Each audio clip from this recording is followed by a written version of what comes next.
This time around, it's around crafting our elevator pitch, or the value proposition, as we might talk about it. And with 9 out of 10 business owners that we work with, I would say at least then growing the number of businesses or improving our marketing is a key aspect of what we're trying to do. And often it comes down to the value proposition not being quite right, rather than necessarily the tactics. And from some research we did with business owners, this is just showing us that the majority, I'm surprised in a way it's not 100%, but the majority of us believe that we've got a USP in our businesses, but that translates to a competitive advantage in only about a third of businesses overall, which is essentially meaning that we might think we've got a USP, but it's not being necessarily believed and accepted by our customers. So we maybe don't have a true USP, and therefore maybe our value proposition is not quite as strong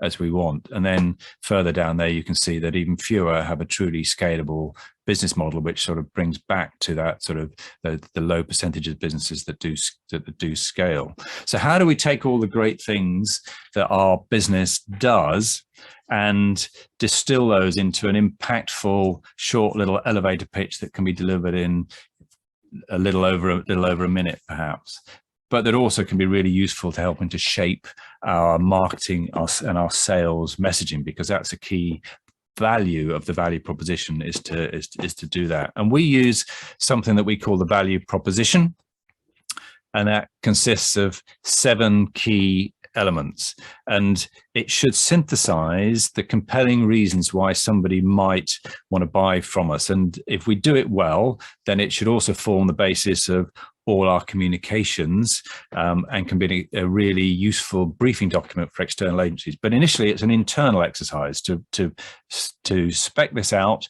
think about each of the seven elements. Excuse me. So it's an internal exercise so that we're really clear about what our value proposition is, but then we can turn it into external messaging. So these are the 7 key elements. I'll go into a little bit of detail on each of them, but first of all, who's it for? Who's our target audience? What are their needs or their pains that we're trying to address? What's the features of what we do? What is the offer? But most importantly then, what's the benefits against those needs and pains that we've said? Then we need to consider what else could our customer do instead of using us? What are the primary alternatives?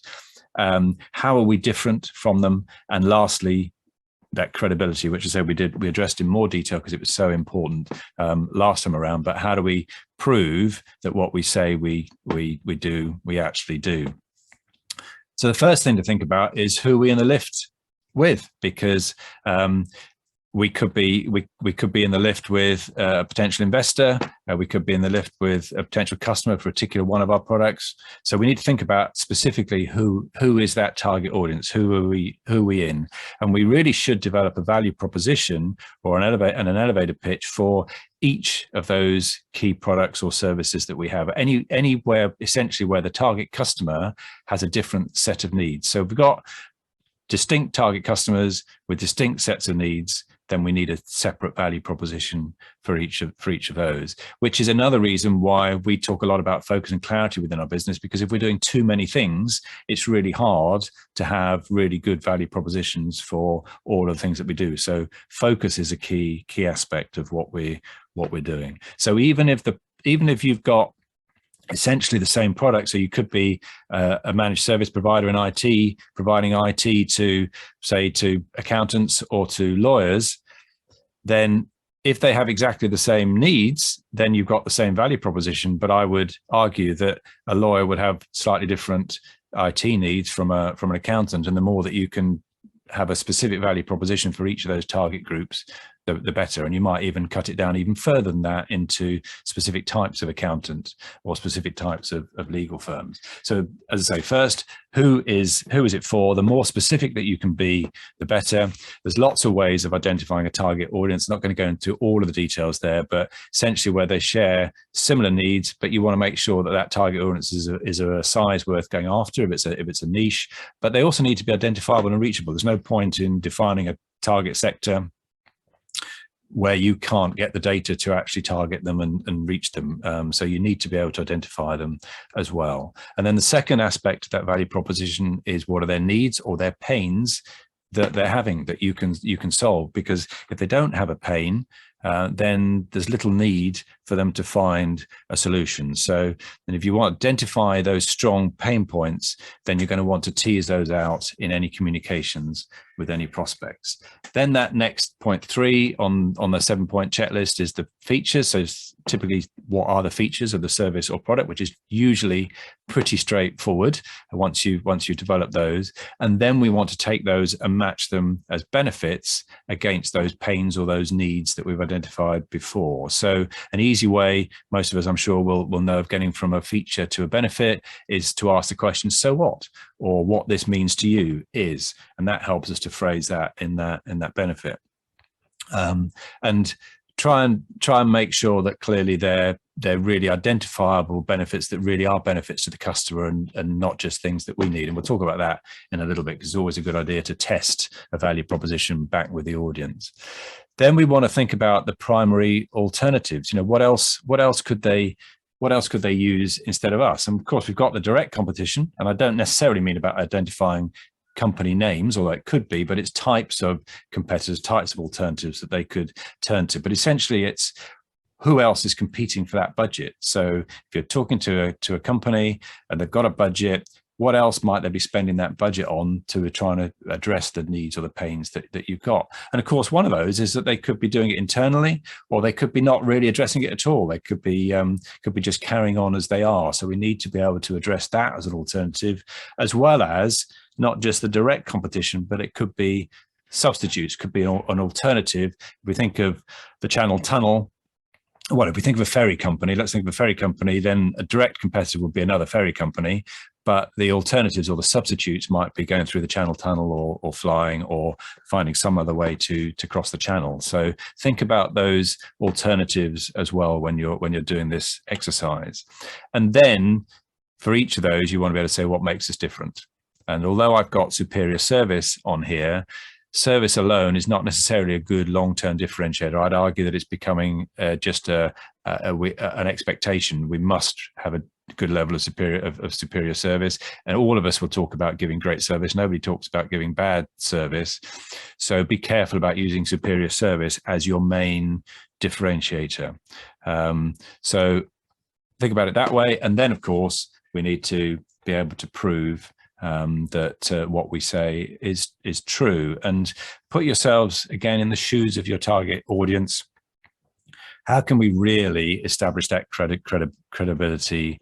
And I say we looked into it a lot more last time around, and we discussed the fact that yes, we've got to do maybe case studies and testimonials. That's the common way of doing all of these things, but many businesses do this. So how can you really go to that next level and make sure that you really can prove that? So this is part of building into your planning, the idea of building credibility over time. So do we need to establish ourselves as a thought leader in the marketplace? Do we need to win awards? Do we need to be recognized? Do we need to have strategic partnerships or endorsements? But all of those things that maybe go beyond just simple case studies. And for some businesses, particularly for high value purchases, that can be extremely important. So thinking about really how you can do that. And of course, for new businesses or new services, of course, it's tricky as well. So you need to really work hard and think about how you're going to move yourself along that adoption curve in a way that really establishes that belief and that proof. So that's a recap. Good value proposition is going to cover these 7 things. So who's it for? What are their pains and needs? What are the features, the benefits? What else could they spend their money on? Why are we different and better? And how can we prove that? And you can see that you could take each of those. And so, as I say, we can do the work and drill into those as a brainstorming exercise within our businesses and get all the detail. And then we can synthesize that into nice, short little elevator pitches for each of our products and services. So, who's it? And in fact, I did an example of that. You want to test that with your customers as well, because it might be that some of the things that we've thought about in our value proposition that maybe are really good differentiators or really good benefits or identified those pains, when we sit down with our actual target audience, maybe we need to hone that a little bit, because you know what, we don't talk about things in that way, or actually this is a bigger need for us, or that differentiator that you're saying, really we don't care about that. You know, you've got lots of yellow vans on the road, bright yellow, but we don't really care whether they're bright yellow or bright green. So maybe we need to think about something a little bit different there. So I did a little test. We've all heard about Chat GPT, I'm sure, and I thought, you know what, I interviewed Tim Binnington from Manta Healthy Hair, Manta Hairbrushes the other day on ScaleUp Radio, and I thought, why don't I ask ChatGPT to do a value proposition using those seven headings? So here's an elevator pitch. So here's a quick one minute example of what it might look like. So the Manta hairbrush is perfect for women who are recovering from cancer therapy and experiencing hair loss or scalp sensitivity. So that's who's it for. What they need: women recovering from cancer therapy need a hairbrush that's gentle on their scalp and hair, minimizes hair loss and breakage, and promotes healthy hair growth. The Manta hairbrush, so the features, is designed with flexible memory bristle technology that conforms to the shape of your scalp, minimizing tension and pulling on the hair. Its unique shape and size, which I've now just lost, make it easy to maneuver and reach all areas of your head, making it great for women with shorter hair or those that are experiencing hair thinning. What are the benefits? The Manta hairbrush is gentle on the scalp, helps minimize hair loss and breakage, promotes healthy hair growth, and it's perfect for women recovering from cancer therapy who need gentle and effective hairbrush. There are many other alternatives on the market, but most fall short. Some popular alternatives include paddle brushes and boar bristle brushes. Apparently, I have no idea what they are, but they all suffer from the same flaw, which is that the hair has to yield to the brush because it's stiff. And why is Manta different? Well, it stands out because of its unique design, innovative technology. Its flexible bristles conform to the shape of your head, minimizing tension and pulling, while its lightweight, ergonomic design makes it easy and comfortable for use. Plus, it's perfect for women with shorter hair or those experiencing hair thinning. And the proof and credibility: Manta's received numerous positive reviews and testimonials from certified customers, including women recovering from cancer therapy. It's also been recommended by hairstylists, healthcare professionals across the globe as a gentle and effective hairbrush for women with sensitive scalps or experiencing hair loss even. So there's a very quick example of how you can use ChatGPT to do some of the work for you, but also how the value proposition might transfer into a nice little elevator pitch that you can deliver. That probably took me just over a minute, but you could hone that down into being around about a minute, nice and clear, covering all of those key aspects. And you can probably also see how you could take some of those things and build your messaging, whether it be around web pages or marketing communication materials, and you could start to build some of those key things in there. So one final thing I just want to cover as well is that we've talked about, that's the customer value proposition that I've been talking about here, but also just quick nod to thinking about your employee value proposition, because the same goes if we're trying to recruit people and thinking about what's in it for our potential prospect from recruiting. So we've just done what's in it for the customer. This would be about what's in it for a prospective employee if they come and work for us. And we all know how tough it is at the moment to find good people. And as small business owners, it's always tough for us to compete with maybe some larger, better known business brands in terms of finding people. So we need to give a little bit of weight and thought to what is the employee value proposition. And we've got Peter Chatterley in a moment that will look a little bit more around that aspect. So the questions can be similar, but Peter will talk about how we can structure that. So that's all I wanted to say for the minute. And what I'd like to do now is introduce our three speakers. So first of all, Richard Hubble from It's Easy Websites, to give us a little bit of their insights and take us a little bit further along the idea of the elevator pitch and the value proposition. So I'm going to stop sharing and hand over to Richard Hubble. Yeah, good morning, everyone. Thank you very much, Kevin. Appreciate it. So I've got 8 minutes apparently, but I've really done it for 5, so that's fine. Quick, I've really focused in on the actual elevator pitch. So you're stood in that elevator with that target customer. What do you actually say, rather than crafting the value proposition that Kevin sort of covered just now? So let's just whiz through this very quickly. So I believe, funnily enough, there's 60 elements, not 7, but there we go. That's fine. We're allowed to be different. Yeah. In an elevator pitch. And the first one is obviously you need to tell people who you are, right? So because people buy people, it's ultimately all about that. So, you know, you've got to introduce yourself very quickly and just introduce what you do and keep it short. You know, if you're talking about being an accountant or electrician or a web designer or whatever, everyone knows what those are. You don't need to expand on that. Just say, I'm a web designer. It's fine. It's fine. The next one, though, is this is one of the key things to me, is why you're different, why you're worth talking to. Why should anyone pay attention to what you've got to say? And for me, I think that is probably the key thing that that you want to highlight in your elevator pitch. And by the way, this elevator pitch, yes, you might be in the elevator with, or the lift, as we would like to say it in England. You might be in the lift with a prospective customer, but you're more likely to use an elevator pitch, a lift pitch, in networking events, I think. So this is really one of the things you need to think about as well. And the second thing is that I think is really important about this is who you've helped or how you've helped somebody. If you're a new startup, then you need to talk about what experience you've got. Because ultimately, and I think Kevin did touch on that in his section, it is about credibility. It is about differentiating you from the millions of other people who do the same thing as you do. Why should they talk to you and not them? Okay, so that to me is one of the key areas. Then one of the key things that I think a lot of people forget about when they're doing an elevator pitch is what the next step is. What's the call to action? What do you actually want the person you're talking to or the people you're talking to in a networking environment? What do you want them to do as far as contacting or following up? And then if it's a networking environment, then you should then end up with a strap line or a memory hook, because typically that's all that everyone ever remembers anyway. And so if you can capture something about what you do and how you do it and why you're special and all that sort of stuff into some sort of memory hook, I think that's a good thing to do.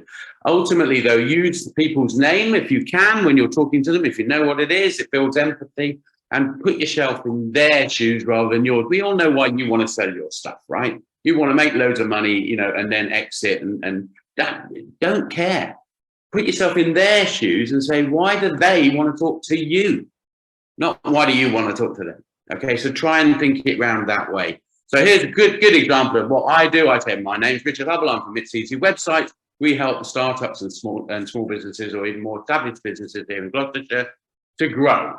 That's what we're helping them do. And we do that by helping delivering creative and flexible and affordable and beautiful websites that rank really well on Google, and they look great on all types of devices, including mobiles, because everyone uses one of these nowadays when they're surfing the net. We also, as a differentiator from many other web designers, we do a pay-as-you-go commercial model. It's all in, so all our clients have a completely predictable monthly investment on their online marketing, and it suits their budget. So we've got different packages for different budgets. And what I believe, and this is absolutely contrary to what Kevin just said, is that we go and we provide local support that really many other web designers just do not do. We provide ongoing local support, and I think that's really important and a differentiator for all our clients. We've helped lots of clients in the same sort of business as you. Over 7,500 websites over the last 15 years have been provided from It's Easy. Maybe you know, and then I typically, if I'm talking to an electrician, I give an example of an electrician that I've done a website for. If I'm talking to a business coach, I give an example of a business coach website I've done previously, and just say, and name one that's usually quite a high profile one in the industry, and say, oh, maybe you've heard of blah, blah, blah. They found, and this is what I usually use as the one, is they weren't getting really any inquiries on their website. So, but since they moved over to our service, they're getting 2 or 3 new sales leads coming through every month. So if you're in the same boat, we'd love to help you. And that's the catch, right? Because most people want more inquiries. And so for me, I find this one has worked best for my business at least. And then I'd say, I'd be happy to pop round, have an initial no obligation chat. If I'm in the actual real elevator, then I'll hand over my card at that point. If I'm in a networking group, and I do anyway, I just say, lovely to meet you, Fred, Bill, Jane. As the card says, I'm Richard Hubble. We help local businesses grow with brilliant designs and better results. That's my catchphrase. And then I look forward to meeting you again soon. always look forward to meeting them against it. So that's my elevator pitch. That really is actually one I've used, and I use it regularly in networking and when I do meet prospective clients. That's how I open the business meeting, generally with prospective clients. So there's a couple of quick variations for those startups out there who haven't got clients yet to use as references.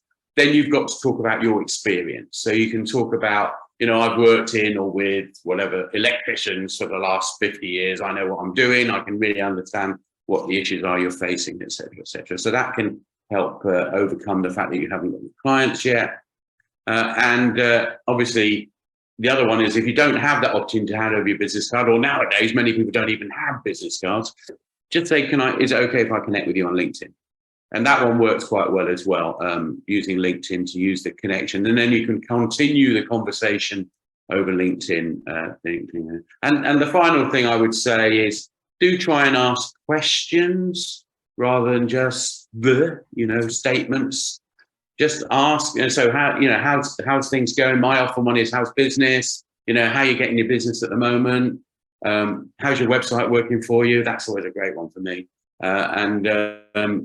Those sort of questions will often tease out the issues that you can then try and address with your elevator pitch. And always try and set up a follow-up meeting, because an elevator is 30 to 60 seconds long. You've maybe made a good impression, but ultimately the best impression you can make is just to get something in the diary to go and see them. That's Super. it. Thank you very much, Richard. That's great. What we'll do, I think we'll hear from the other two, and then we'll come back and see if there's any one or two questions. But we can address most questions in the breakouts, I think. So thank you very much for that. So now I'm looking for Mark Williams, because I want to make him big on the screen. Because Mark was a guest on ScaleUp Radio, and I was blown away by what he does actually, and it's such a unique proposition that it fitted beautifully in with the theme. So I'm going to spotlight you for everyone, and over to you. There we go. Okay. Good morning, everyone. Thanks for the invite. It's a pleasure to be here. Maybe if I just give you a little bit of a background on me and our business. So my name is Mark Williams, PLY, you might have seen. I'll come into that in a minute. My business is slightly different because I didn't start the business found me. The story started in 1982 when I was 10 years old. I got hit by a car riding home from school, rushed into the hospital where the surgeon came out in the evening to speak to my parents and said he had some good news and some bad news. The good news was Princess Diana and King Charles, as he is now, had just had a baby boy, which is Prince William. And the bad news is they couldn't save my leg. So that was the day I became an amputee, and how I celebrate my ampuversary every year when I see Prince William's birthday on the news. That led through to a swimming career. So I competed for Team GB for about 6 years and became Paralympic world champion, which gives me my Paralympic title. And then I joined a chemical company for 25 years, ended up running their Europe, Africa, Middle East operations. And it's where the business really started finding me, because when you have a prosthetic leg from the NHS, it kind of looks like that. It's very good at walking, but aesthetically it looks terrible. And then when you wear a suit like I used to have to for work, your trousers flap around it like a flag around a flagpole. So I, 5 years ago, invented the first prosthetic leg cover. So there's a nice carbon fiber one. So it basically turns the stem leg into a shape. And then we started making them funky. So here's our Limart designed one. Obviously, this is absolutely in no way a take on Red Bull, because ours gives you legs rather than gives you wings. So that's our business. The business found me. I made one for myself to solve my own body image issue, and then other amputees saw it and said, "Where would you get that from?" "Oh, I made it myself. Can you make me one?" And another. So I jacked my big corporate job in, and we do this. There's 4 of us now. Do this full time. I think from a sort of elevator pitch, I have an unfair advantage over most people, being a monopod, because I can walk into a lift and just go we make the world's coolest prosthetic legs. And if nobody opens their ears and their eyes to that, then they're probably not the person you need to be speaking to. Where it is important for me is to really understand that there's two people I need to deal with, and they have very, very different needs. So one is the patient. So in the UK, for instance, we sell via the NHS. So any amputee in the UK can just go into their limb centre and order a limb art cover, and then we sell around the rest of the world with different partners. And we create exclusivities in those countries. But if we take the UK model with the NHS won't sell anything of yours. You get on the system, and then once you've got on the system, you need to create a draw from the system. So you need to speak to the patient. So if we take the patient to start with, what's their needs? So the biggest thing that we give them is confidence. That when they walk in a room wearing a limb art cover, a carbon fiber one of the Queen, or Harley Davidson one, replicating your fuel tank on your bike, they walk into the room and the first thing people will say is, hey, that's a cool leg, which is massively different to walking into a room with a stem leg on, everybody looking, you feeling a bit awkward because they're all looking at you, they now feel awkward because you clocked them looking at you, and then nobody knows what to say until someone eventually says, if you don't mind me asking, how did you lose your leg? Which is a real bad way to start a discussion. So confidence is the number one thing we give to patients. And then you've got hygiene and things, because you can clean these that easy, but they're all minor. It's confidence and acceptance by Joe Public. If we go to the prosthetists or the centre managers for the limb centres around the UK, where there's 36 of them, confidence for the patient is very low down the list. The first one with them is time. If they wanted to try and build some kind of foam cover on a leg, you're looking at 6 hours and 2 appointments. As with ours, they can clip it on in 30 seconds. So time is the biggest one. Hygiene, again, is a good one, especially with COVID. COVID gave us a real boost compared to anything else that's out there. Patient choice, and then last, it's cost with a small c. Of course, with the NHS, cost and the price of everything is very important. But when you think that a prosthetic leg can be knocking on the door of nearly £100,000 in some cases, our £300 to £500 covers are relatively insignificant in cost compared to that. And we also act as a protector. So those are the two different pitches that we've got, depending who we're speaking to. And then I'm sure a few of you out there are going, oh my God, but this is going to be the nichest of niche businesses ever going. We're going to sell cool prosthetic leg covers, but it's exclusively only to amputees because bipods are not allowed to have them. And that was my thought when I first started the idea of this business. I thought this is at best going to be a side hustle. And then I got some data through. So in the UK, you have 700 new leg amputees every month. So that's 25 a day. In the US, you're looking around 700 new leg amputees every day.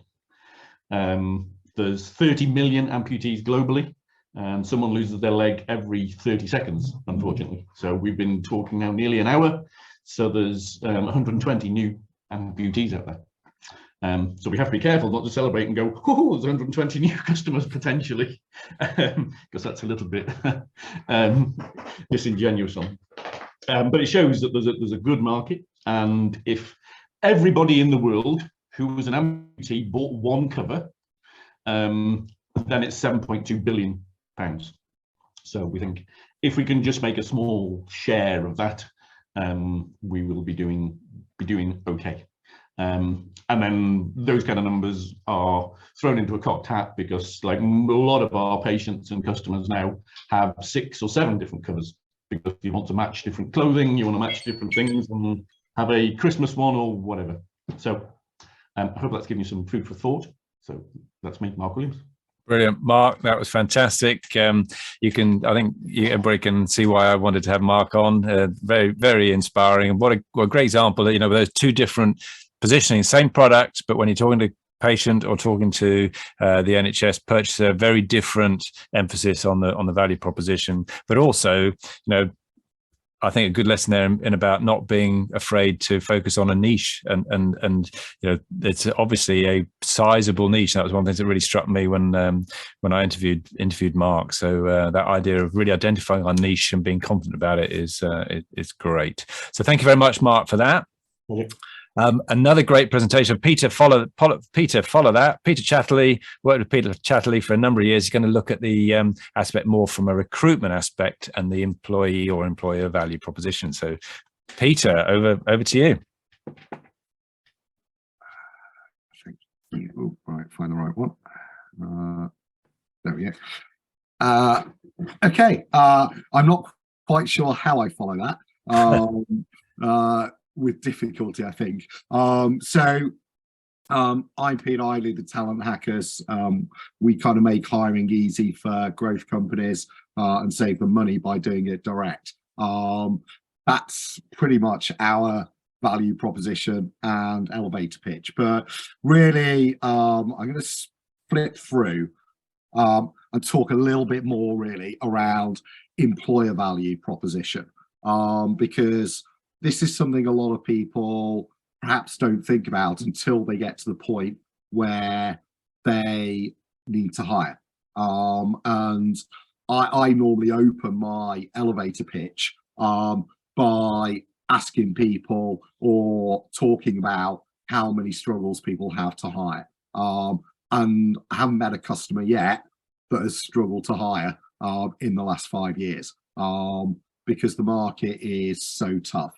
And what's become more important within that is their ability to tell a story, to tell something about what makes their company unique to the candidates they want to work for them. And it's important now to really understand what your employer value proposition is, because if you look at the research, for every candidate on LinkedIn, there are something like 27 jobs that they can apply to, and that's the average. Many of us will know for certain jobs there can be up to 100, 200 jobs that they could be suitable for. So we're very much in a candidate specific market where we have to attract and sell why they should come and work for us, because we're all facing competition. We're in a new world where for many people, the ability to work remotely, the ability to just literally work from anywhere means that they have the opportunity to work for pretty much any company they want to, which means we as company owners, as hiring managers, have to really be able to enunciate what we can offer that candidate, that employee, to stay working for us. And different types of employee will want different things. So, baby boomers and Generation X, my generation, we were looking for stability, jobs for life. People in the candidate market now, they're looking for different things. They're looking for purpose. They're looking for flexibility. So having different EVPs for different types of candidates is also something we have to think about. How do you understand what your EVP is a question I get asked a huge amount from our clients. So there are various ways to do this. The best one is to do an employee survey. If you're a big enough company, find out why the employees who work for you. The second part is understanding from your leadership, what does your company want to be going forward? What's its values? What's its mission, its purpose? And then understanding what do you want to actually hire? Companies hire different people. Some people like to hire people who are perhaps more mature because they bring different skill sets, different attitudes to work. Some people very much, they need to hire apprenticeships or graduates to grow a business. Each of these might need or want different things from the company. So thinking about all of those helps you then create what it is that you're able to offer people, and things you think about when you're doing this. So when we used to hire, it was all about what salary can you offer. That's no longer the case. Have a think about what makes you unique as a company. Is it a unique product? So Limart, oh my God, that would be a company I would die to hire for, because they've got such a great story, such a great product. Very easy to sell to candidates to come and work for them. So what mission? Benefits and culture are really important now. Are you family friendly in your benefits? Are you able to offer extended benefits, flexible working, remote working? Do you want people to be hybrid?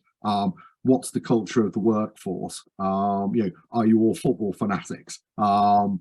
These are things that when you're building your value proposition and then your elevator pitch for candidates, you need to be able to encompass quickly to tell people why they might want to work for you. Salary is the worst thing to hire on, because somebody can always offer more. Where are you going to use your EVP? The obvious one is your website. It's amazing how many companies we talk to who don't have a career section on their website. And if they do, it's literally, this is a job we're hiring for. They don't tell them why they should work for that company, what it's like to work there, day in the life type activity. But your EVP should also form part of your job specs, your adverts, LinkedIn posts, your LinkedIn site, Glassdoor, social media. You should be telling everybody about why you're such a great company to work for. A good example of an EVP is Google. We can all read this. So what's important about this is that it doesn't talk about salary. It doesn't talk about what the job is. It doesn't talk about where you're going to be working. What it talks about is the type of person that they like to work for them. Now, Google are obviously a huge company, 1 million employees, so they've probably got enough spare slots to put people in. But what they're trying to do is position themselves as, a company full of people like this that you want to come and work for. Nike, I love this one because, we lead, we invent, we deliver. We use power of sport.